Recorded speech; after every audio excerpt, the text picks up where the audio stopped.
soani sili le ea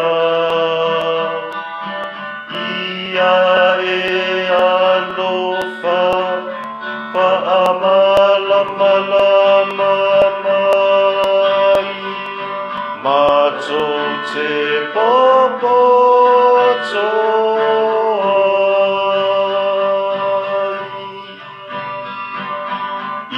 mea uma e olai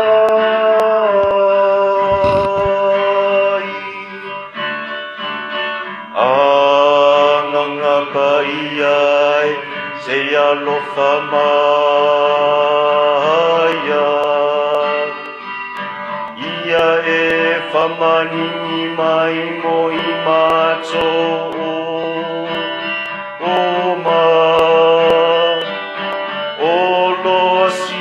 mai le langi e tamau ai ngai i mea uma e ola ai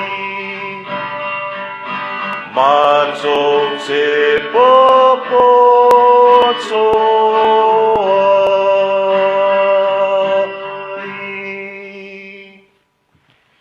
le soafa le tamā ma le alo ma le agaga paia ia faatasi le alii ma outou le agaga fiafia ma le olioli faatalofa atu le paia ma le mamalu foʻi le tatou aiga paia sa moa ma le tulaga faalupe i le soafa malomalo iesu keriso faatulima atu iā te outou ma o faalofa atu afia ma tala mai ao iā te outou uma le tatou aiga i lenei aso o tofaina mai e le tātou matai silisili, ia tātou malawa tātou te awe le whaapatai ma le viinga o le atua. Le nei au auna whaatasi fōi i ta maa whareanganga ro no noa manu mo siu tātou tunu. Wa tātou tasi ei tātou umalawa sa moa, o le nei a sa o le whaapatai. O le visili a Yesu na whaino na au soo, o la me o lātou pispisa o ai ma lātou whaavesi yain. Ya wo tali atu da wa apostolo o lātou visili po wai e sili. Ya, mtau tia da wala o le tātou i whaola na tau atu wai, o wai e sili lava le atua, ai lea sa au mai Yesu se alolototo se tulou. Ya vea ma se au o tātou i a tātou maua le loto maua lalo. Loto maua lalo le whaatou wha ma nino leo le atua mo tātou malava. Awale tātou sawaringa le nei o langa le tumau. In the name of our Lord Jesus Christ, greeting to you, brothers and sisters who are joining us. Welcome to our Samoan Mass, which is live broadcast here in the parish of St. Paul the Apostle Winston Hills, Diocese of Parramatta. On behalf of our Samoan people of this diocese in Parramatta, we welcome you all for joining us today. Ia usuma tu whaafine, tātou te mana tunatu nea tātou on sala, nia iau ngā tātou e whaamamalu le nei misterio pa ia. O te tau le atua, e ona le mana uma, ma o tou, o usoe, o matuanga salava i o mawhauwhaunga, ma o upu i au mionga na o whaia, ma matafa i oina o le whaia. O wanga sala, o matuanga sala, o le mea lea o te ore atua ia Maria pa ia, le tau pou pea, le au angelu ma le au pa ia uma, ma o tou soe, i o tō tārasia au le li i lo tātou atua. Ia lo whamai a te tātou, le atua le onan mana uma, wha maangana mea tātou ngasala, ma watu i tātou i le ola e whaavavau. Amene.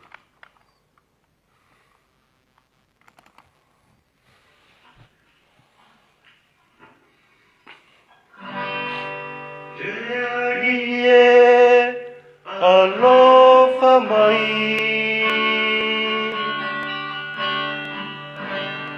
Keri soe alofa mai Lealie alofa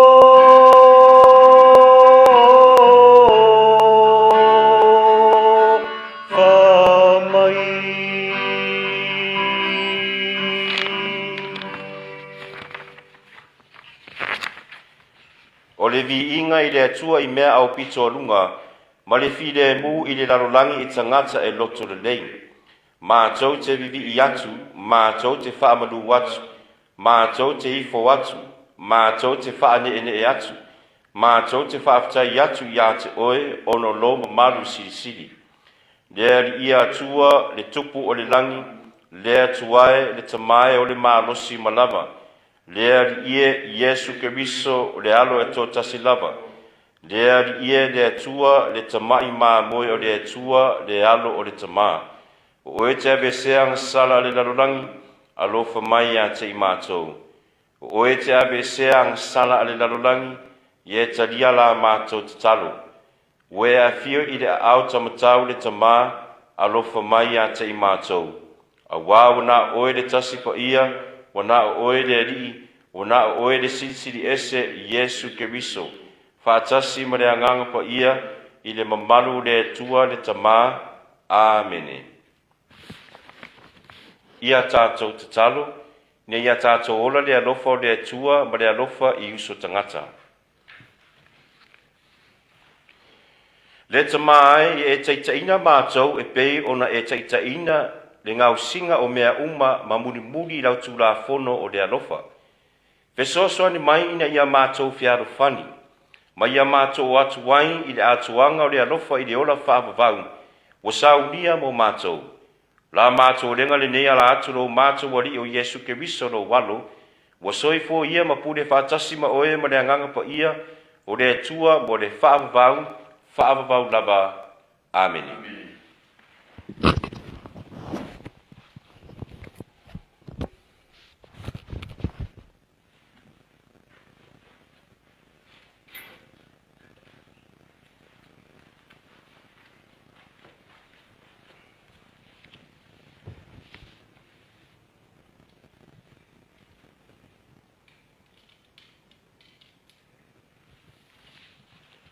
O le uruai fulfulaino e whionga pai a le tua, tātou te maumele le tusi a poto.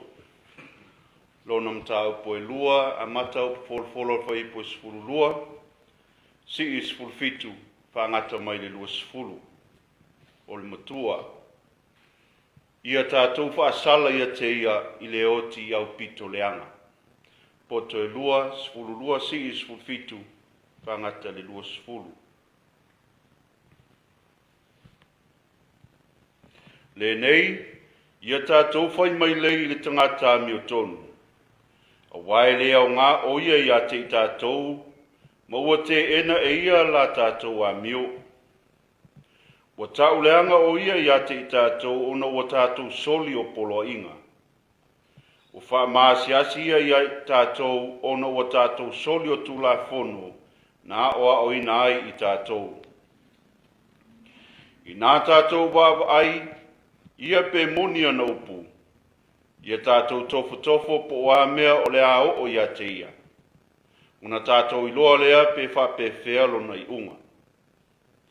A wā a whai o i o le atali o le tua, nā te pui lava ia te ia. Nā te lave a ia te ia i 5 o ona fili. Ia tātou tofo ia te ia i tau e munga ma popo ngā. Na ia iloa ai po uanga malu, ma ia tofo ina ai lona onu sai. Ia tātou whaasala ia te ia i le oti au pito leanga, pe tau sia lava ia e pei ona ia whai mai ai. O le upu a le alii. Lea suae whaafatai. O le salamo fetali ai. O le tali, o le atua o lo lea fesosoani. O le atua o lo lea fesosoani. Le atuae, ia e whaola mai ia te au ono o lo suafa. Ia e whaia le whinaunga mo au o lo malosi. Le atuae, ia e whaafonga mai i lau talo. Ia li liu mai o fonga i upu o lo ngutu. Tali, le atua o lo lea fesosoani. A wawalanga mai a te au o tangata ese. O e saua foi o said ili e fasioti a te au. La tau te le mana tua le tua.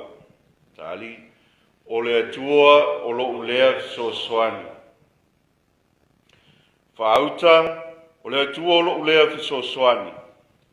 O lo iai le li i e o wha malosi mai i a te au.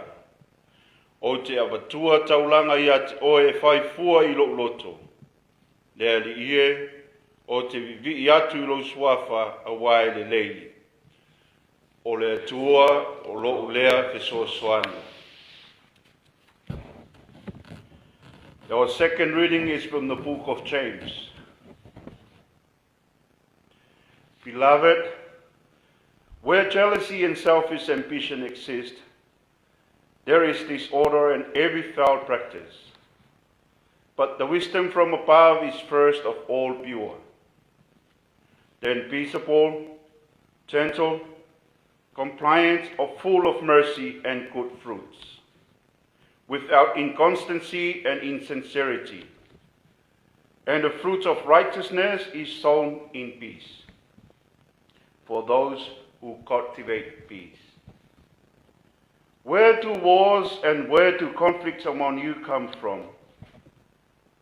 Is it not from your passion that make war within your members? You covet but do not possess. You kill an enemy, but you cannot obtain. You fight and wage war. You do not possess because you do not ask. You ask, but do not receive, because you ask wrongly to spend it on your passions. The word of the Lord. Thanks be to God. Hallelujah. Hallelujah.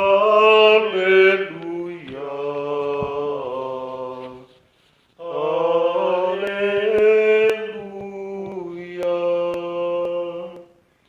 O laua fionga o le upumoni lea, ia e whapaiaina i mātou i le upumoni. Hallelujah.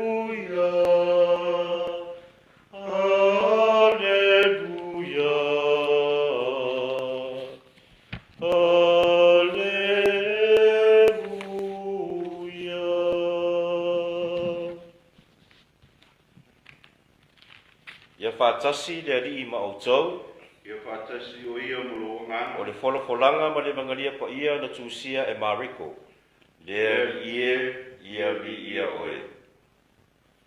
Mariko, lo mtau po iwa, fwa iu po tolus fulu i le tolus fu malefitu. Mariko, lo mtau po iwa, fwa iu po tolus fulu i le tolus fu malefitu. O le matua. Watuina atu le atali o le tangata i lima o tangata. A fai e fia mua se tasi, ia vea o ia au auna o tangata uma.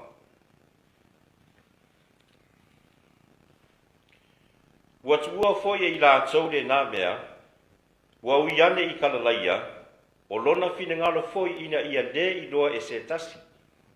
A wā ua ia awa awatu i ona so, ma fetala i atu ia te i la tau. Watuina atu le atari o le tangata i lima o tangata, la tau te fasioti fo i ia te ia. Aunga foi na fasia o ia, e toe tu mai o ia i le aso tolu. Au i la tau wa le i loa le upu, wa matatau foi e pesili i a te ia. Wo i la tau i kapena omi sa i le fale o ia, o na pesili lea o ia i a te i la tau. Pese ana o tau, fefina wai ai i le ala. Au i lātou ua whaarulongo a wāsa lātou fefina wai i le ala po o wai so lātou e sili. O nofo ia lalo o na wala au atu lea i le toa tinunga fulu ma le toa lua ua fetala i atu i ate i lātou. A whai e fia mua se tasi.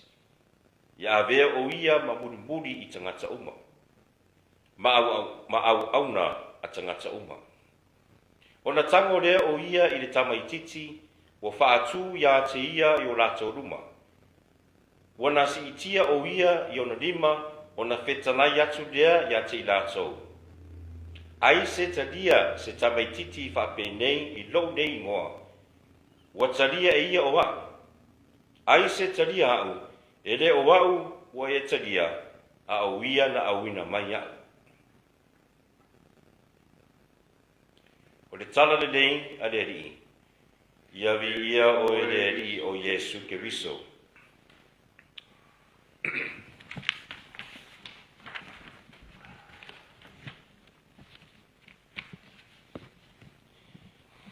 As always, first, to our young people and children here in our Diocese of Parramatta, in Australia, and wherever you are in the whole world.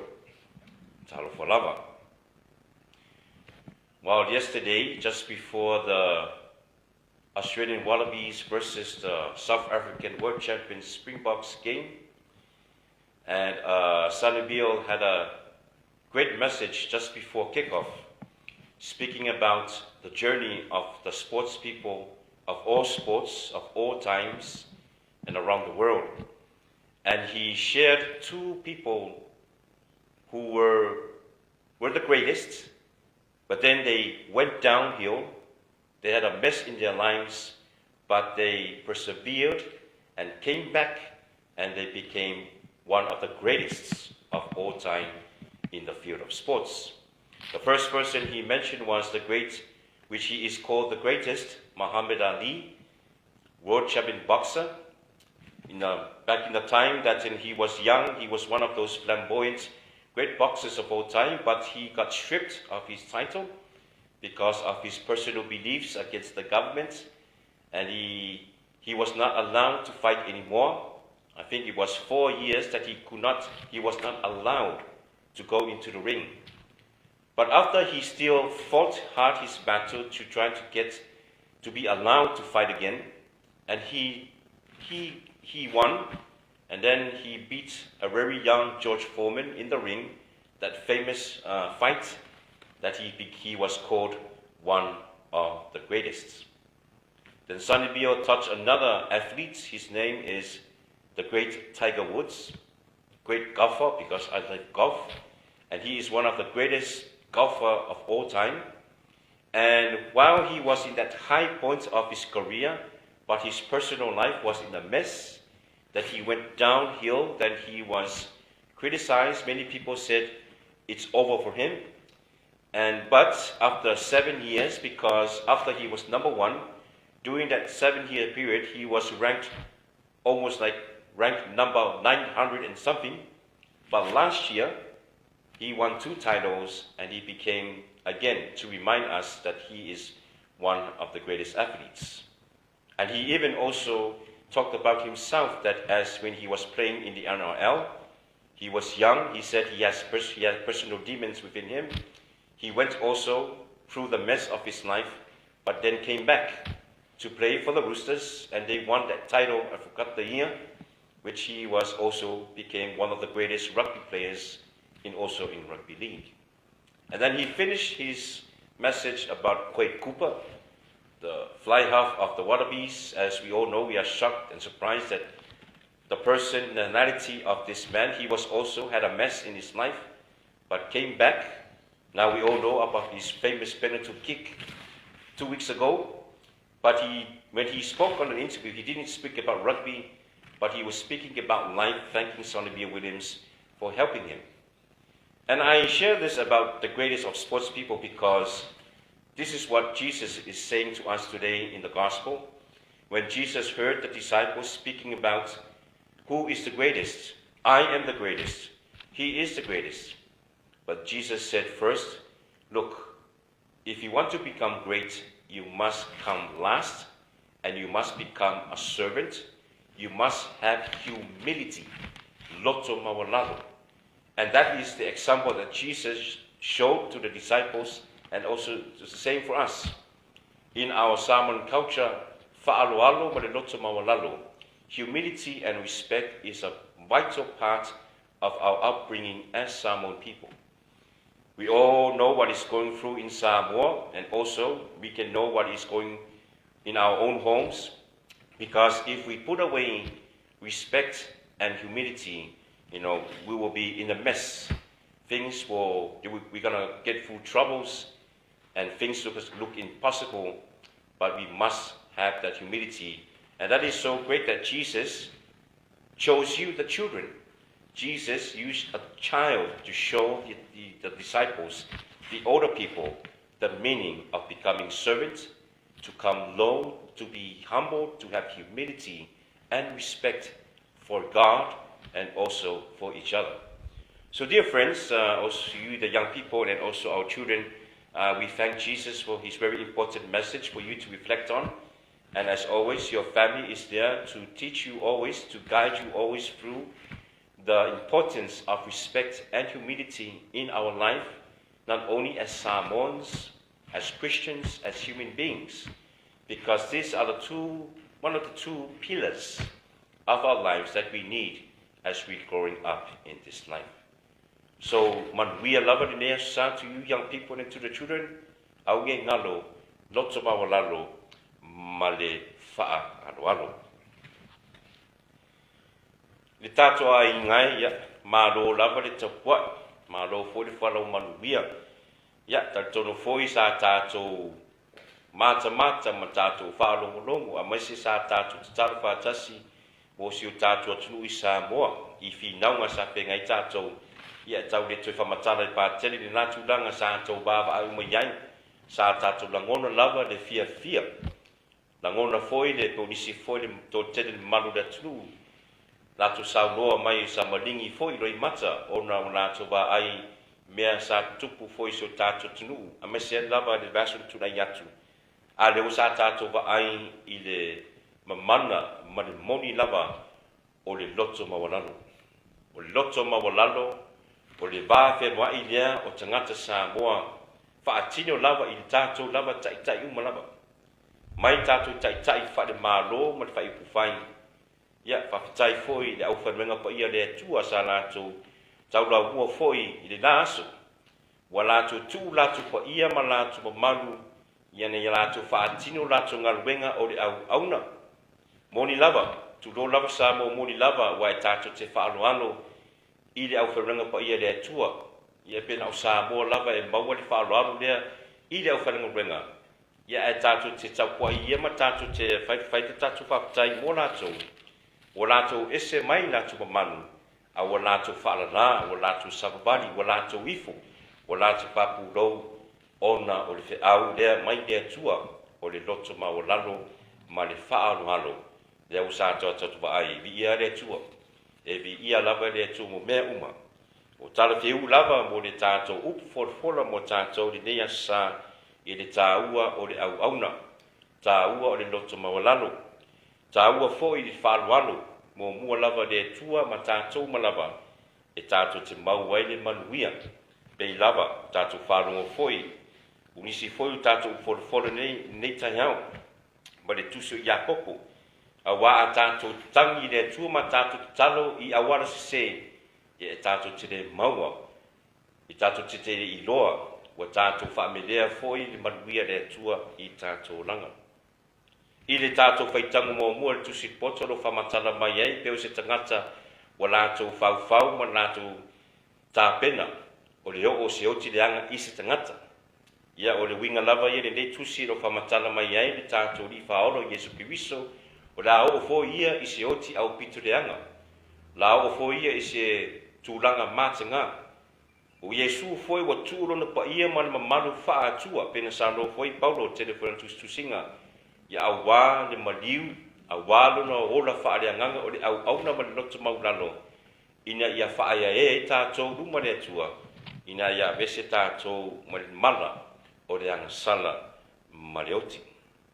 O le avangalia lava ia mo tātou le yaso usum tu whawhine, I le au wala lo tau whaima reko tau mai a tātou, o Yesu Keriso e le o vape o tātou vivi Yesu Keriso I lona pa ia mona mamanu o I o le atua a lo whamarusi mai I le ata po le awala lo whamatara mai mareko o Yesu o se au auna tinga ina o se au auna wa luti papala ina o lona tino a mai se fono na nganga ina ia muli I le finingalo o le atua le tama ina to e fo I tātou I tātou atua.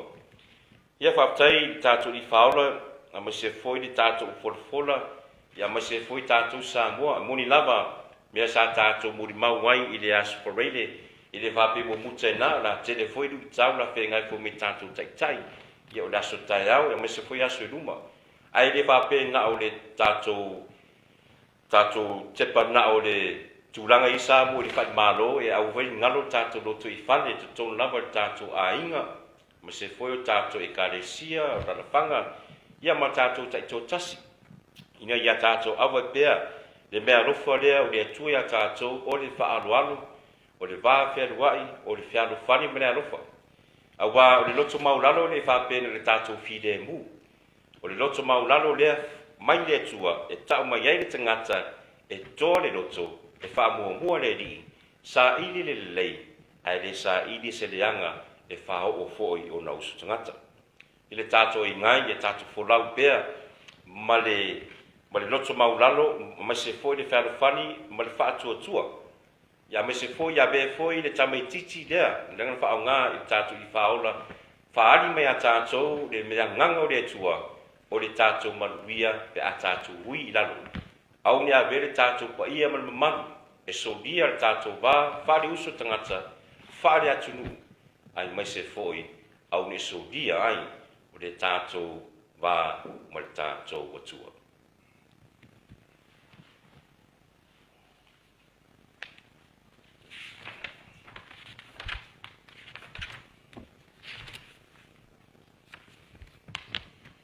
Usa matu whaafine o mai on tātou whaalonga ni whoroforo le atua mo tātou ni neasu.